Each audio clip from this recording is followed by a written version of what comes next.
अपनी मनमानी करते हुए। लगा कि 2024 में जीतने के बाद भी ऐसा ही होगा, लेकिन 4 जून के नतीजों में ऐसा नहीं हुआ। बीजेपी बहुमत से नीचे रह गई, और जब से बीजेपी बहुमत से नीचे क्या गई, विरोधियों को तो छोड़ दीजिए, सहयोगियों ने भी आंखें दिखाना शुरू कर दिया। दोस्तों, लोकसभा चुनाव के चुनाव प्रचार को याद करिए। इंडिया गठबंधन के अलग अलग नेता लगातार जातिगत जनगणना का मुद्दा उठा रहे थे। राहुल गांधी आज भी जातिगत जनगणना की बात करते हैं। राहुल गांधी ने देश की संसद में खड़े होकर यह बात कही कि जातिगत जनगणना हर हाल में हम करवा के रहेंगे। स्पीकर सर, जो भी इस देश में दलितों की, आदिवासियों की, पिछड़ों की बात उठाता है, जो भी उनके लिए लड़ता है, उसको गाली खाना ही पड़ता है। और मैं ये सब गालियां खुशी से खाऊंगा, क्योंकि महाभारत की बात हुई तो महाभारत में अर्जुन को सिर्फ मच्छी की आंख दिख रही थी, उसी प्रकार मुझे सिर्फ मच्छी की आंख दिख रही है।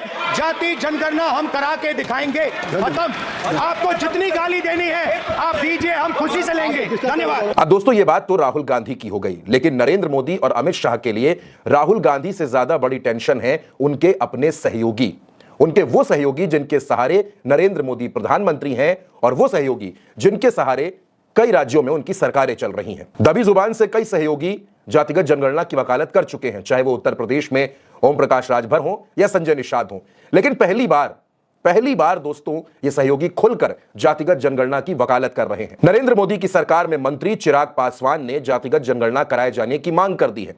उनका कहना है कि जातिगत जनगणना होनी चाहिए। उधर चिराग पासवान सुप्रीम कोर्ट के कोटा विद इन कोटा फैसले पर भी सवाल खड़े कर रहे हैं। जीतन राम मांझी उस फैसले के पक्ष में है, लेकिन चिराग पासवान फैसले का विरोध कर रहे हैं। यानी एक फैसले को लेकर एनडीए के 2 सहयोगी आपस में आमने सामने हैं, तो चिराग पासवान उधर नरेंद्र मोदी की सरकार से ये चाहते भी हैं कि देश में जातिगत जनगणना होनी चाहिए। अब लेकिन दोस्तों, सिर्फ चिराग पासवान ऐसी मांग कर रहे हैं ऐसा नहीं है। 2014 से नरेंद्र मोदी की सरकार में मंत्री उत्तर प्रदेश की नेता अनुप्रिया पटेल भी जातिगत जनगणना की वकालत कर रही हैं। अनुप्रिया पटेल का यह तर्क है कि अगर देश में सभी जातियों का विकास करना है, उनके लिए मूलभूत सुविधाएं देनी है, वो खाका खींचना है, तो हमें यह तो पता ही होना चाहिए कि देश में किस जाति की क्या संख्या है, और जातिगत जनगणना इसके लिए बेहद जरूरी है। क्या जाति जनगणना जरूरी नहीं है? हमारे देश की सामाजिक संरचना का आधार विभिन्न जातियां और देश में हजारों वर्षों से है। क्या हमें उनकी सही संख्या, सही गिनती नहीं मालूम होनी चाहिए? और ये केवल जातीय जनगणना से ही संभव है। किसी भी दबे कुचले हाशिए पर पड़े हुए जाति समूह को यदि अधिकार, सम्मान, भागीदारी सुनिश्चित करनी है, तो उसकी संख्या का अधिकृत आंकड़ा होना ही चाहिए। अब दोस्तों, पहली बार ऐसा हो रहा है जब नरेंद्र मोदी के सामने उनके सहयोगियों ने मुश्किलें खड़ी कर दी हैं। एक लंबी फहरिस्त है इन दिनों नरेंद्र मोदी के खिलाफ बोलने वालों की, सरकार की कार्यशैली पर सवाल खड़े करने वालों की, लेकिन अनुप्रिया और चिराग पासवान, यानी कि अनुप्रिया पिछड़े वर्ग की राजनीति करती हैं, चिराग पासवान दलितों की राजनीति करते हैं, और ये दोनों ये चाहते हैं कि नरेंद्र मोदी की सरकार जातिगत जनगणना करवाए, और यही मांग विपक्ष की है, इंडिया गठबंधन की है। अनुप्रिया पटेल ने लगातार आरक्षण का मुद्दा उठाया। उत्तर प्रदेश में योगी सरकार पर वो 4 जून के बाद से लगातार हमलावर हैं, लगातार सवाल खड़े कर रही हैं, और अब अनुप्रिया सीधे सीधे नरेंद्र मोदी को भी चैलेंज कर रही हैं। चिराग पासवान भी जातिगत जनगणना की बात कर रहे हैं, और अनुप्रिया पटेल भी कर रही हैं। यानी कि नरेंद्र मोदी और अमित शाह, इन दोनों के जो सहयोगी हैं, अब वो सवाल पूछने लगे हैं और अपनी बात आगे बढ़कर कहने लगे हैं।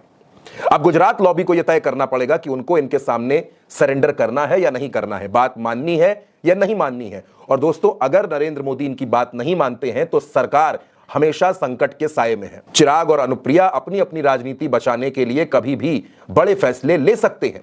बिहार में बहुत जल्द विधानसभा का चुनाव भी होना है, और ऐसे में चिराग पासवान को यह लगता है कि एससी, एसटी और ओबीसी की बात करके वो अपनी पार्टी को बिहार में मजबूत कर सकते हैं। अनुप्रिया हो, चिराग पासवान हो, ओम प्रकाश राजभर हो, संजय निषाद हो, नीतीश कुमार हो, तमाम सहयोगी लगातार अलग अलग मुद्दों पर भारतीय जनता पार्टी को घेरते नजर आ रहे हैं, चाहे वो अपने राज्य में घेरे या फिर राष्ट्रीय मुद्दों पर घेरे। और अब अनुप्रिया और चिराग, ये दोनों युवा नेता, ये दोनों नरेंद्र मोदी के एनडीए में शामिल हैं।